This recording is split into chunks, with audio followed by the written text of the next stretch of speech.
As 2024 comes to an end, it's time to look back and reminisce of all the films that were released this year.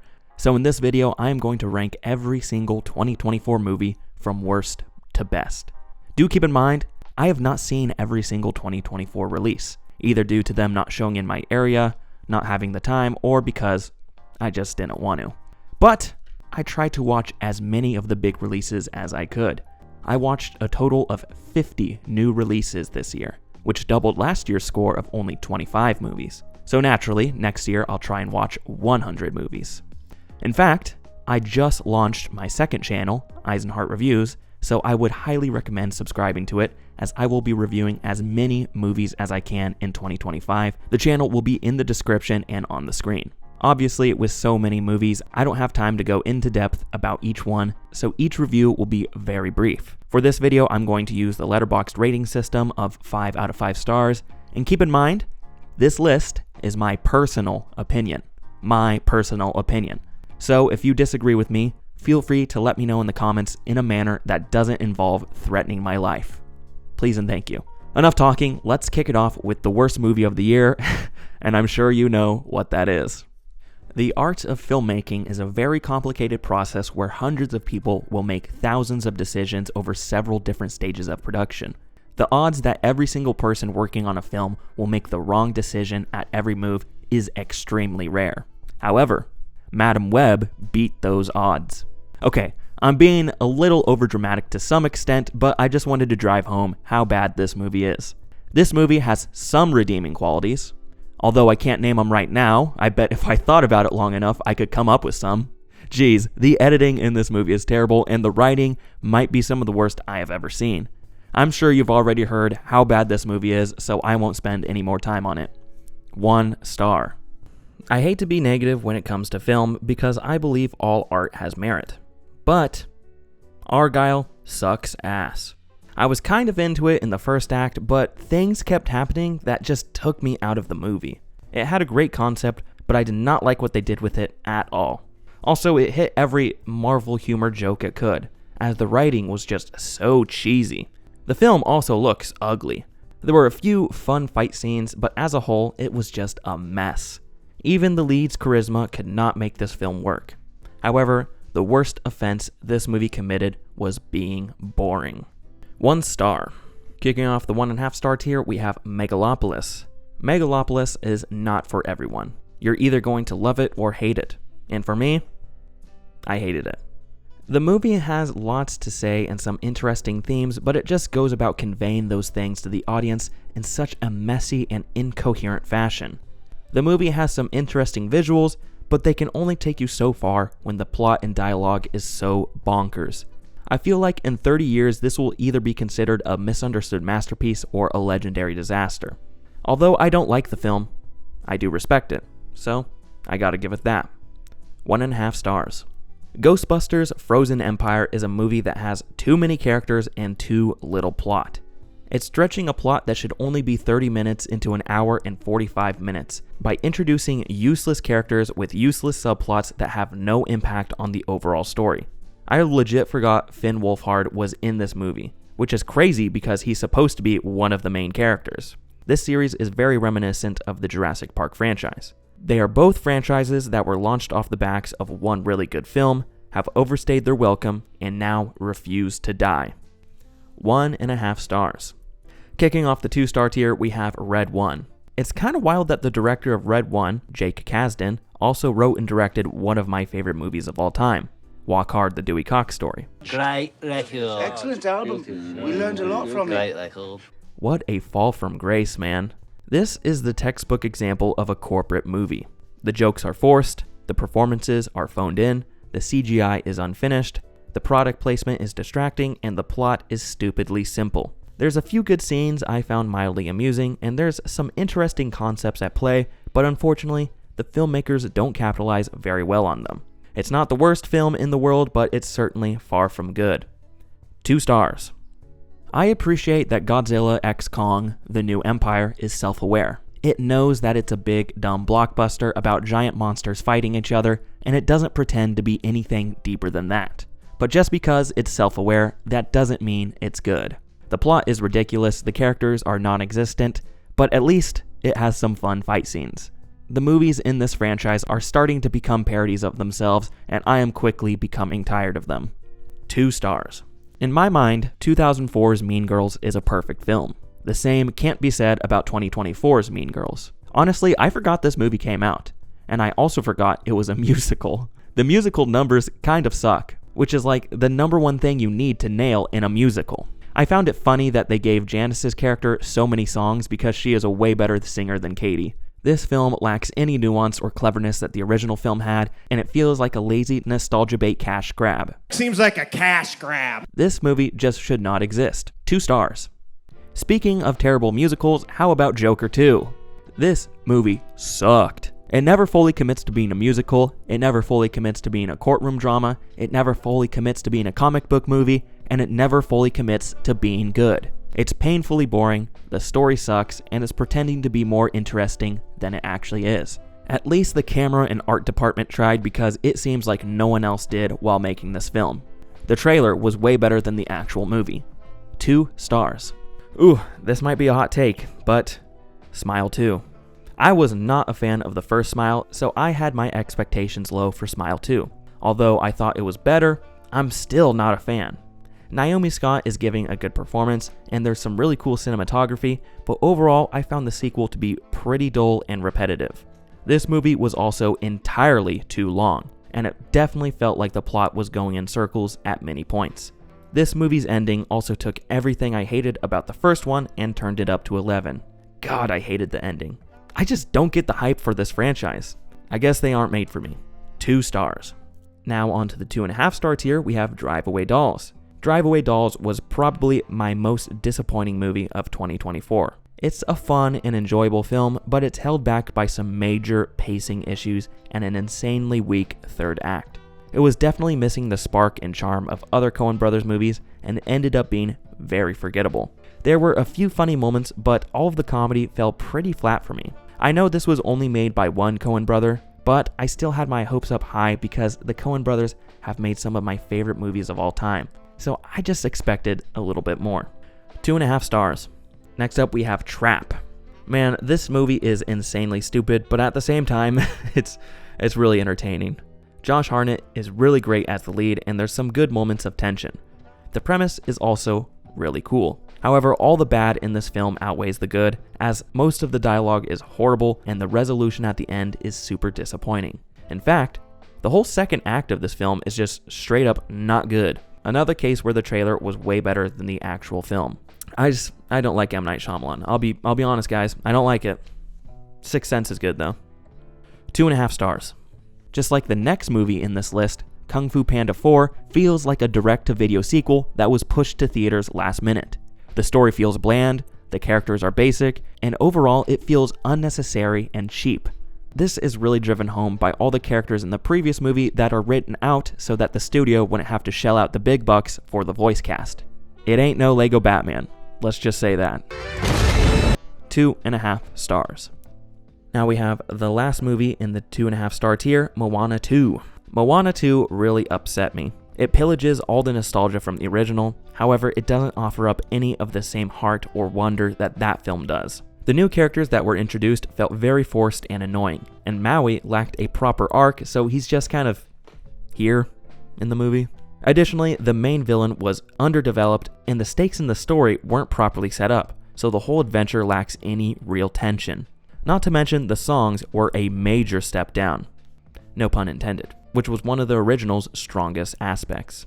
It's a bad sign when the sequel ends on a song from the previous movie, and not the movie you just watched. Although this film does have some great animation and a decent message, it still ends up being boring and forgettable.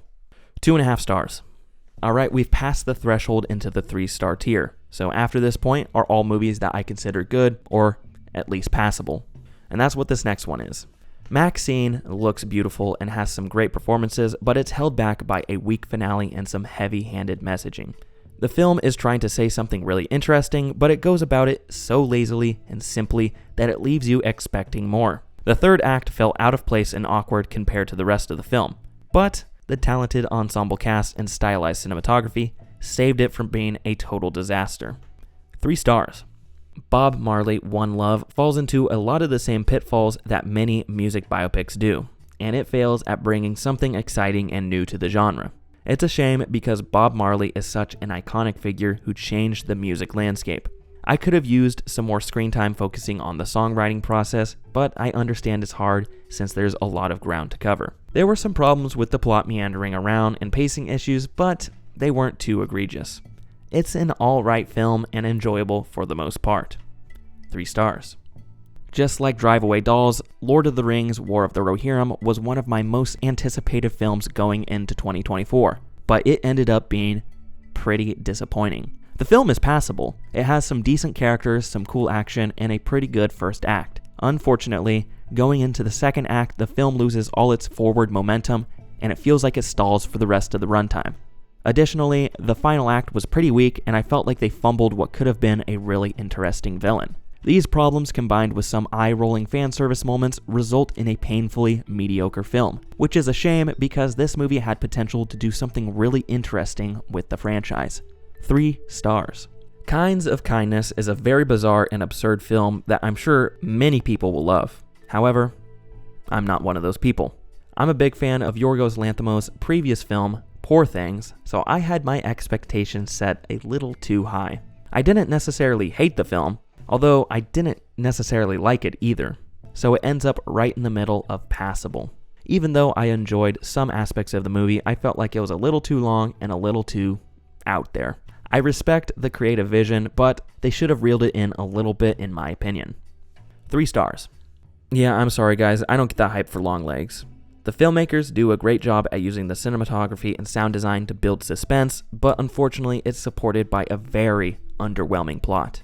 The mystery and intrigue was cool at some parts, but it was way too drawn out, and once we did get the big reveal, it felt lackluster, and a lot more generic than what I was suspecting from a film like this. Nicolas Cage is great as the little freak in this movie, but overall, I didn't dig this film as much as I thought I would.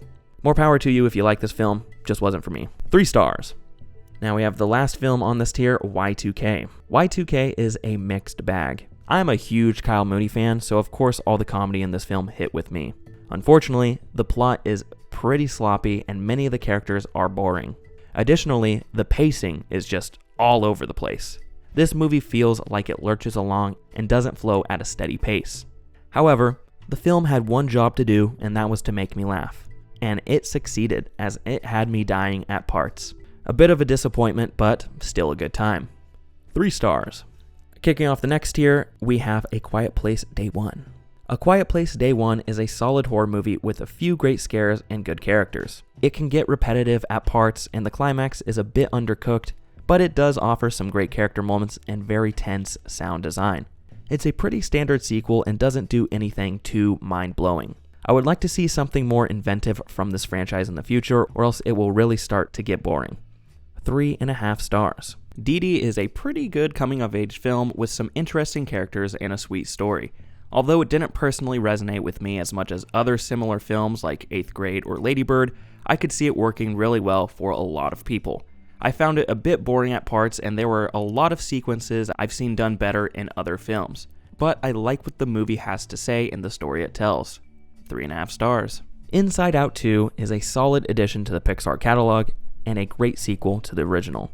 Although some of the plot feels recycled and a few characters feel underutilized, that doesn't stop it from being a great film for families to enjoy. I love the message, and it treats the audience with respect and emotional maturity. Not quite Lego Batman, but still good. 3.5 stars. Kingdom of the Planet of the Apes is a solid installment into this franchise, even if it doesn't quite hold up against the other films. The world building and the characters are amazing, and leave you wanting to see what will happen in the next movie. The overall structure of the plot is a bit uneven, but it still offers some great moments. 3.5 stars. Deadpool and Wolverine has quite a few flaws that hold it back from being a great movie, but that doesn't mean it isn't damn entertaining.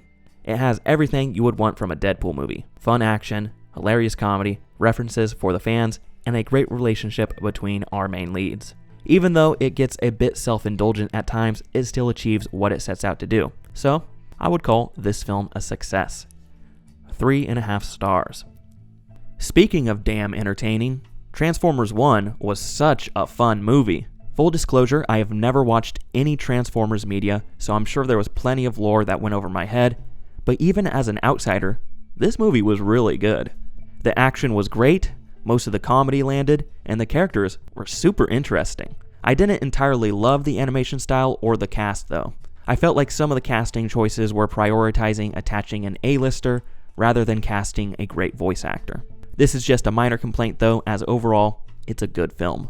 3.5 stars. I'm a big fan of Saturday Night Live, and I'm a huge fan of movies that take place in a single night or in a very short time period, so I'm surprised I didn't like Saturday Night more than I did.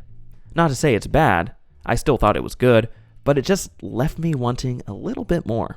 My main problem is that I didn't really feel the tension like the movie wanted me to feel. Sure, it was there, but it didn't affect me as much as a movie like Good Time, where I was left sweating by the end of it. And that's kind of what I wanted out of this movie.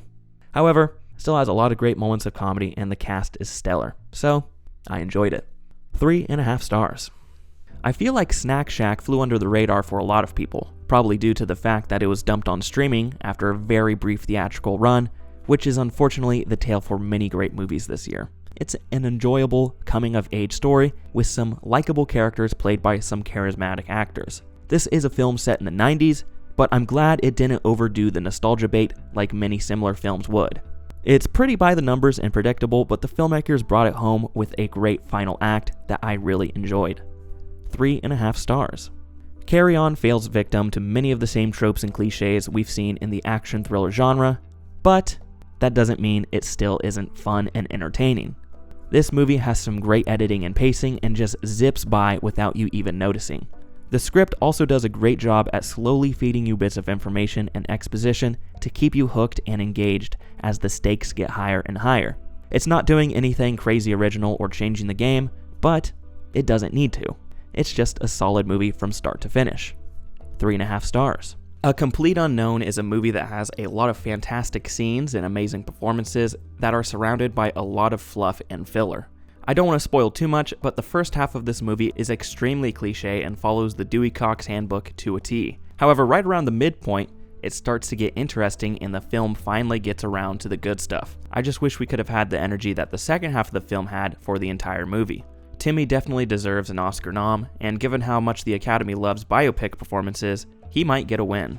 Although he's not even the greatest performance in this movie, so that just shows you how great the acting is in this flick. This is a movie that was so close to being great, but is only just good. 3.5 stars. Alright, rounding off the 3.5 star tier, we have Wicked. I'm sorry, but I'm not on the Wicked hype train. I thought it was good, but not 5-star good like a lot of Letterboxd seems to think. And this is coming from a guy who did musical theater in high school. I know, make fun of me for it.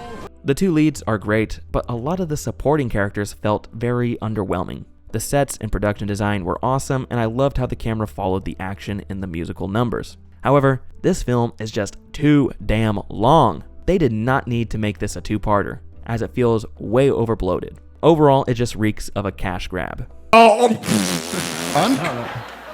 Cash grab! Should have been one movie. 3.5 stars. Now on to the 4-star tier. First up, we have Love Lies Bleeding. Man, the hair department went wild with Love Lies Bleeding. This is a pretty good romance/thriller that offers up an interesting story and intriguing characters. I really appreciated the cinematography and the editing in this film, and felt like it did a good job at keeping the pace chugging throughout. There were a few moments that didn't quite land, and I wanted a bit more exploration of Ed Harris's character, but overall, still quite an enjoyable watch. 4 stars. I quite enjoyed Alien Romulus. Do keep in mind, I have only ever watched the first Alien, so it's not like I'm a huge fan of this franchise. Romulus has a lot of great horror, some intense scenes, cool action, and mostly interesting characters. I say mostly because the two main characters of Andy and Rain are great, but the rest of the cast very much feels like one-dimensional cannon fodder. Also, I don't like how this movie basically has 2 climaxes. Other than that, it was a solid flick and I'm glad I checked it out. 4 stars.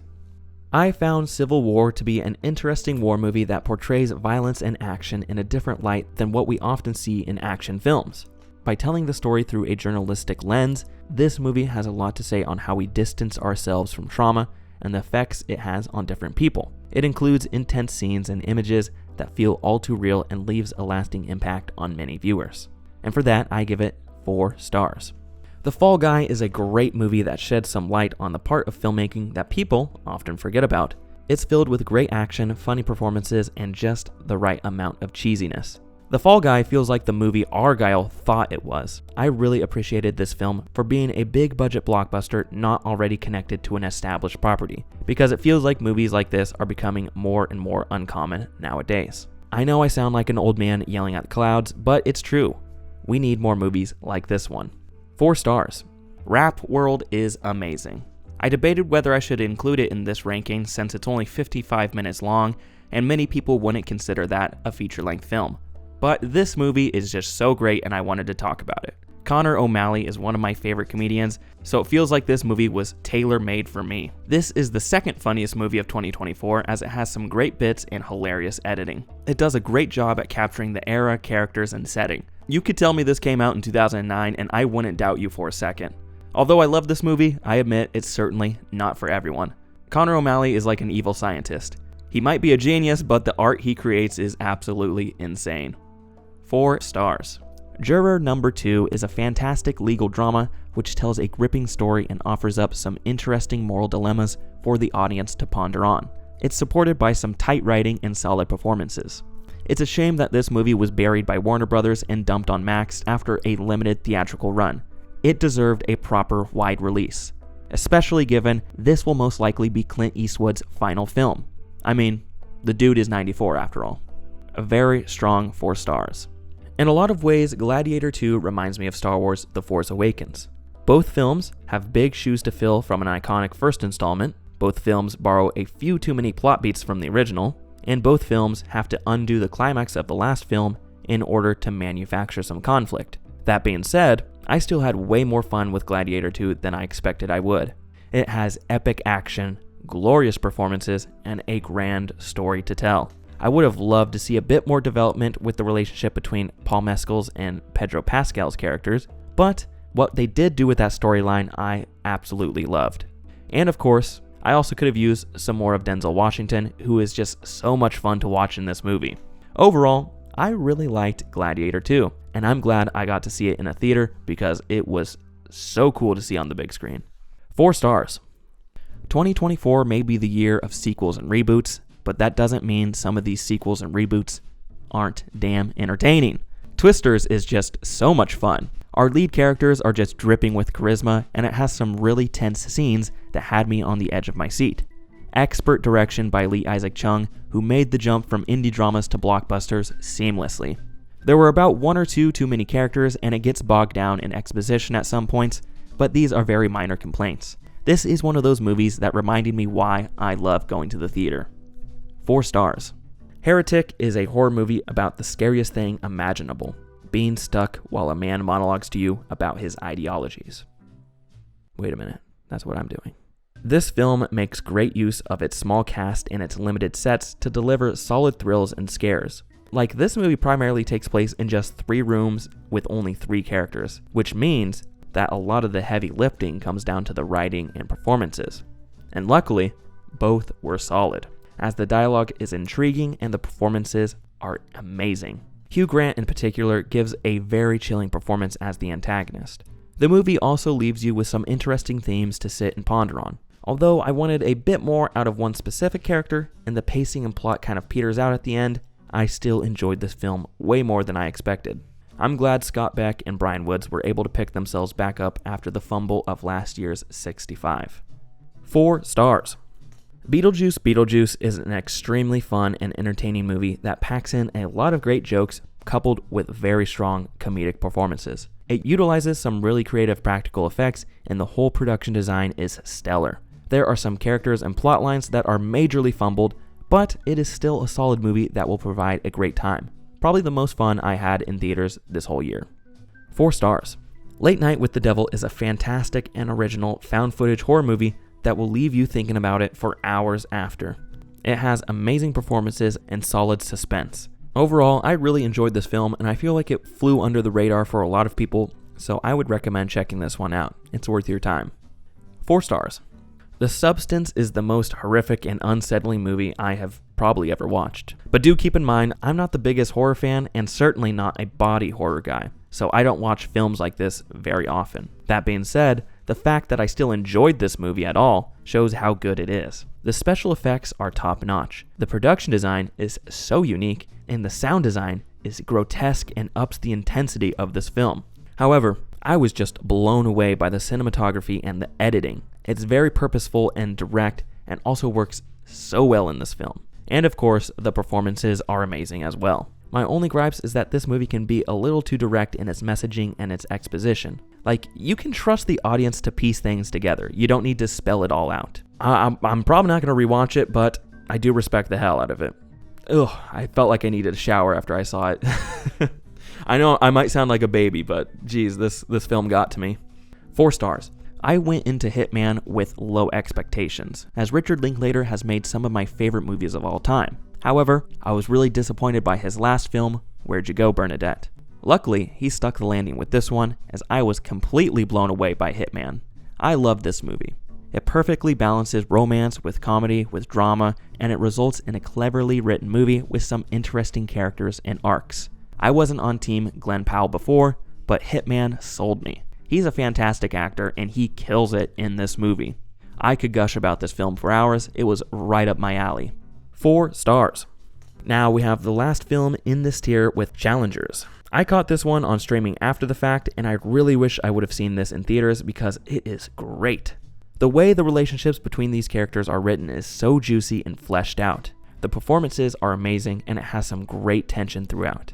I felt like it lost a bit of steam going into the third act, and the slow motion at the end was a little overdone for my tastes. Also, I'm not sure if I'm fully on board with the score, but it is still a phenomenal film. 4 stars. Now onto the 4.5 star tier. Hundreds of Beavers is by far the funniest movie I saw in 2024. This film is a masterclass on how to use a budget to the furthest extent, as it was made on $150,000.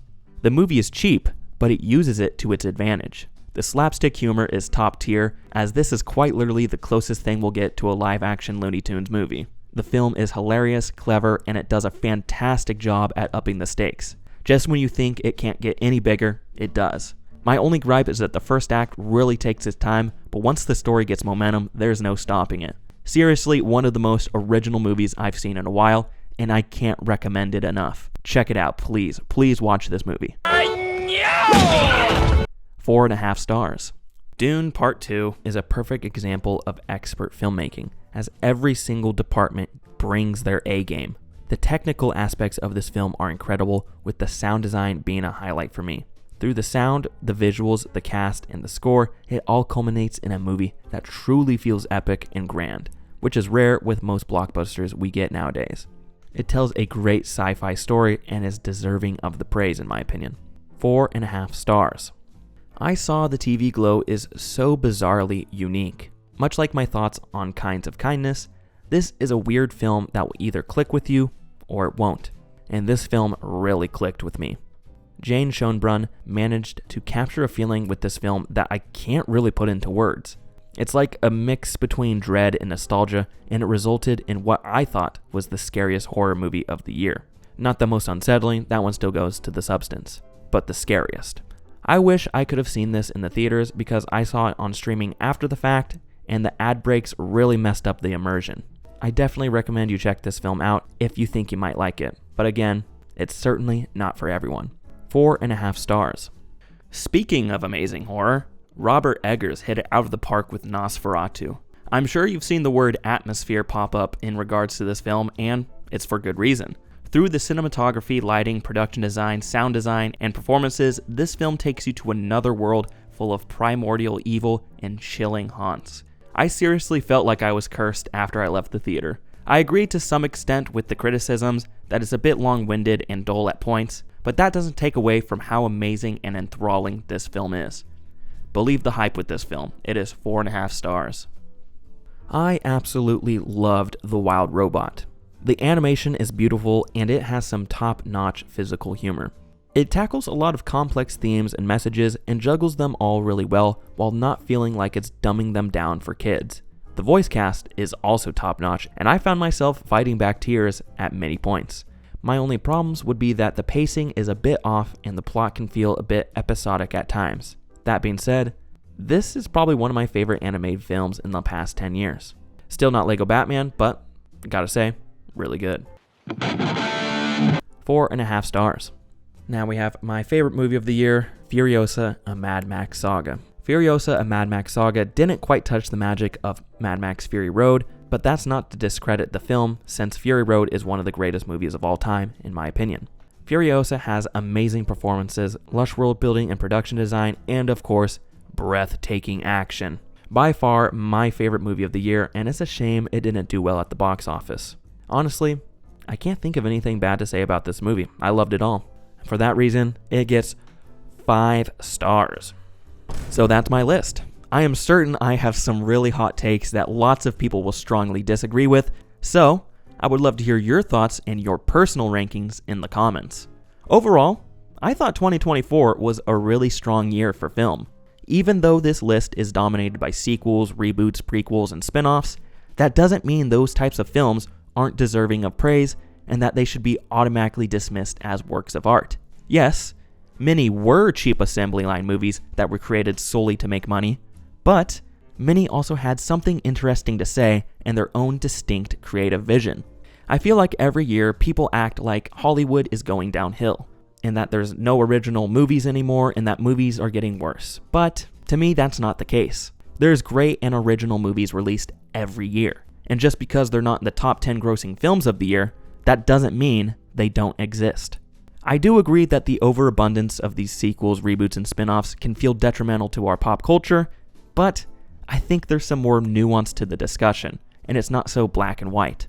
I'll just leave it there before I take up too much time, as I have enough thoughts here to fill up their own video. So if you want to hear my full thoughts, let me know and I will make an entire video dedicated to what I think about the current state of Hollywood. Anyways, once again, thank you so much for watching. Not just this video, but all my videos throughout the year. This has been Tom from Eisenhower Productions, and I'll see you next year.